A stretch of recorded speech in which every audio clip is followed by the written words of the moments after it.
Hello ma'am, ഞാൻ കേട്ടായിരുന്നു ഈ പ്രാവശ്യം തൊട്ട് പുതിയ സിലബസ് ആണെന്ന്. അപ്പോൾ എക്സാംസ് കുറച്ച് ടഫ് ആവും. ഞാൻ ഈ പ്രാവശ്യം ടാക്സും ATX ഒക്കെ ചെയ്യണോ?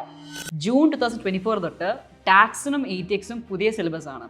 സോ നിങ്ങൾക്ക് പേടിയുണ്ടോ സിലബസ് ചേഞ്ച് കാരണം എന്തെങ്കിലും ബുദ്ധിമുട്ട് വരുമോ? Will the exams be hard? Let's discuss about that. 2 things. First of all, ടാക്സിനും ATXിനും സിലബസ് എല്ലാ വർഷം മാറാറുണ്ട് based on the finance act. ഈ വർഷം we are following finance act 2023. അപ്പോൾ സിലബസ് ചേഞ്ച് കാരണം കൺസെപ്റ്റിനല്ല ഡിഫറൻസ് വരുന്നത്. It's just rates. അത് 12%, 13% ആവും. ഒരു 11,000, 12,000 ആണ്. So it is not making the concept more difficult. പിന്നെ വേറെ മിസ്കൺസെപ്ഷൻ സ്റ്റുഡൻസ് ഉള്ളത്, അയ്യോ സിലബസ് ചേഞ്ച് കഴിഞ്ഞിട്ട് ഫസ്റ്റ് സെഷൻ ജൂൺ ആണല്ലോ, it's gone be more difficult. അതൊക്കെ മിസ്അണ്ടർസ്റ്റാൻഡിങ്സ് ആണ്.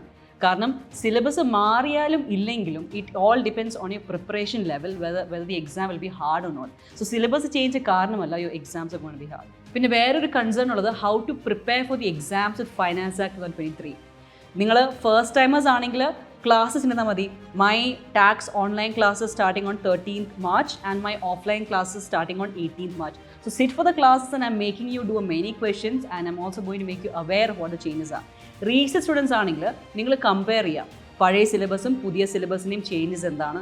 അതുപോലെ തന്നെ you also think why are you resitting, what made you fail the exam last time, അതുകൂടി നോക്കിയിട്ട് ഈ പ്രാവശ്യം പ്രിപ്പയർ ചെയ്യാം. So see you for the June 2024 classes.